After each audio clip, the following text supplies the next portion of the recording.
दोस्तों, कभी सोचा है कि एक वक्त था जब मुस्लिम दुनिया दुनिया की सबसे बड़ी ताकत थी। बगदाद के लाइब्रेरियों से लेकर कोर्डोबा और दमस्कस के शहरों तक साइंस, आर्ट और गवर्नेंस में मुस्लिम उम्मा ने दुनिया को लीड किया। लेकिन आज हम इस हालात में कैसे पहुँचे? क्या हुआ कि मुस्लिम्स फेल हो गए? आज हम ये जानने वाले हैं कि अबासिद कैलिफेट के गिरने से लेकर 2024 तक मुस्लिम उम्मा का डाउनफॉल कैसे हुआ। ने तो उरूज की सदियां देखी, हमारा सूरज सवा नेज़े पर था। ये जवाल का आगाज कैसे हुआ? अब्बासी खिलाफत ने गोल्डन एज ऑफ इस्लाम को जन्म दिया था, जब मैथ, एस्ट्रोनॉमी, मेडिसिन और फिलॉसफी में दुनिया को नए रास्ते दिखाए गए। बगदाद एक टाइम पर दुनिया का इंटेलेक्चुअल कैपिटल था। उस पीरियड के मुस्लिम स्कॉलर्स जैसे अल ख्वारिज़मी, अल गज़ाली, इब्न सीना के कॉन्ट्रीब्यूशंस मैथ्स और साइंस के फील्ड में बहुत बड़े हैं। लेकिन अपने पीक के दौरान भी अब्बासी एम्पायर अंदर से कमज़ोर हो रहा था। करप्शन, कोर्ट के अंदर की पावर स्ट्रगल्स और दूर के इलाकों पर कंट्रोल ख़त्म हो रहा था। स्पेन में उमैयद्स और इजिप्ट में फातिमिस जैसे ऑटोनॉमस रूलर्स का राइज। 1258 में मंगोल इन्वेजन हुआ बगदाद पर, जो एक बहुत बड़ी ट्रेजेडी थी। लाइब्रेरीज जलाए गए और लाखों लोग कत्ल हुए। ये अब्बासी खिलाफत के डिक्लाइन का एक सिंबल बन गया। अब्बासी के गिरने के बाद मुस्लिम दुनिया टुकड़े टुकड़े हो गई थी। ममलूक्स इजिप्ट में और ओटोमैन तुर्क्स एनाटोलिया में नए ताकतवर प्लेयर्स बन गए। ओटोमैन्स ने एक ऐसे वक्त में एक स्ट्रॉन्ग एम्पायर बनाया जब मुस्लिम दुनिया बिखर रही थी। लेकिन उनका जवाल भी 19वीं सेंचुरी में एक्सटर्नल प्रेशर्स और अंदर के स्टैग्नेशन की वजह से हुआ। सल्तनत के अंदर की पावर स्ट्रगल्स और साइंटिफिक और मिलिट्री प्रोग्रेस का रुक जाना, यूरोपियन नेशंस का ताकत में आना और ओटोमन एम्पायर की कमजोरी का फ़ायदा उठाना। जब ओटोमन एम्पायर वीक हो गया तो ब्रिटेन, फ्रांस और रशिया जैसे यूरोपियन कॉलोनियल पावर्स ने मुस्लिम दुनिया को अपने कंट्रोल में ले लिया। डिवाइड एंड रूल की स्ट्रैटेजी ने सेक्टेरियन और एथनिक तकसीम को एक्सप्लॉइट किया। इकोनॉमिक एक्सप्लॉइटेशन और यूरोपियन सिस्टम्स का इम्पोजिशन, जो ट्रेडिशनल इस्लामिक गवर्नमेंट्स को रिप्लेस कर गया। 1916 में स्काई-पिकोट एग्रीमेंट के थ्रू ब्रिटेन और फ्रांस ने ओटोमन टेरिटरीज को सीक्रेटली आपस में बांट लिया। जो बॉर्डर्स बनाए गए वो आज तक कन्फ्लिक्ट्स की वजह हैं। अरबों को ब्रिटिश ने वादा किया था अगर वो ओटोमन्स के अगेंस्ट रिवोल्ट करेंगे तो उनको इंडिपेंडेंस मिलेगा।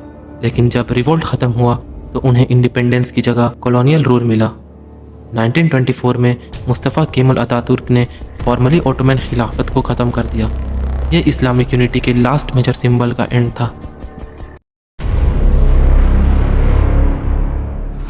कॉलोनियलिज्म ख़त्म होने के बाद 20वीं सेंचुरी में मुस्लिम दुनिया में नेशनलिज्म का राइज हुआ, लेकिन इसने इस्लामिक यूनिटी को नेशनल इंटरेस्ट से रिप्लेस कर दिया, जो और तकसीम का सबब बना। पैन अरबिज़म, नासिरिज़म इजिप्ट में और बातिज़म इराक और सीरिया में।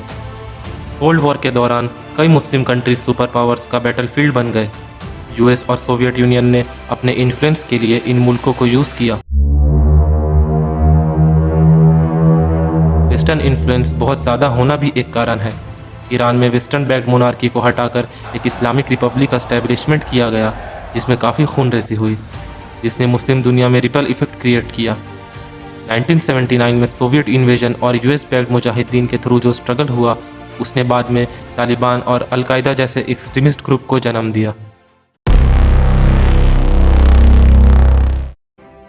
9/11 के बाद जो वॉर ऑन टेरर शुरू हुई, उसने मुस्लिम दुनिया के वेस्ट के साथ रिलेशंस को बदल दिया। इराक और अफगानिस्तान जैसे मुल्क बर्बाद हो गए और इस्लामोफोबिया दुनिया भर में बढ़ गया। अरब स्प्रिंग एक केओटिक वक्त था जब कई मुस्लिम मेजॉरिटी कंट्रीज़ के लोग अपनी रिजाइम्स के खिलाफ खड़े हुए, और इन मूवमेंट्स का अक्सर फेलियर या केओस में तब्दील हो जाना, जैसे सीरिया और लीबिया में, एक ट्रेजेडी थी। सुन्नी और शिया के बीच की सेक्टेरियन डिवीज़न आज एक बड़ी तकसीम बन चुकी है। ईरान और सऊदी अरेबिया के बीच के राइवलरी ने येमेन, सीरिया और लेबनान जैसे मुल्कों में प्रॉक्सी वॉर्स को जन्म दिया। पैलेस्टीन इसराइल कन्फ्लिक्ट आज भी मुस्लिम दुनिया में एक कोर इशू बना हुआ है, जो मुस्लिम्स के बीच एक कलेक्टिव सेंस ऑफ पावरलेसनेस और डिसयूनिटी का सिंबल है। आज 2024 में मुस्लिम दुनिया में पॉलिटिकल फ्रैगमेंटेशन अपने चरम पर है। मिडल ईस्ट के सिविल वॉर से लेकर इजिप्ट और टर्की जैसे मुल्कों में अथॉरिटेरियनिज्म तक यूनिटी का कोई असर नहीं दिखाई देता। कुछ ऑयल रिच मुल्कों के पास वेल्थ के बावजूद ब्रॉडर मुस्लिम दुनिया अब भी पॉवर्टी, अनएम्प्लॉयमेंट और एजुकेशन और टेक्नोलॉजी में इनोवेशन की कमी से जूझ रही है। कुछ कंट्रीज़ ने सेकुलर पाथ चुना, जबकि कुछ कंजर्वेटिव इस्लामिक गवर्नेंस को पुश कर रहे हैं। ये कल्चरल डिवाइड और ज़्यादा डिसयूनिटी का सबब बन गया। आज भी मुस्लिम कंट्रीज़ ग्लोबल पावर्स के इन्फ्लुएंस में हैं। मिलिट्री इन्वॉल्वमेंट यूएस और रशिया की या चाइना पर इकोनॉमी डिपेंडेंसी हो, मुस्लिम मुल्कों का अपना कंट्रोल कमज़ोर दिखाई देता है। तो आखिर मुस्लिम्स फेल क्यों हुए?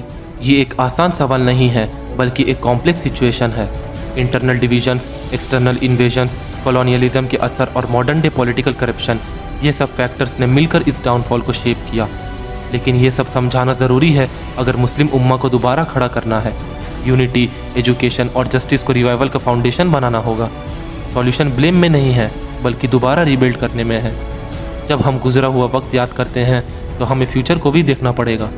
मुस्लिम दुनिया का फ्यूचर अब भी हमारे हाथ में है। आज के मुस्लिम्स ही कल का मुकद्दर तय करेंगे।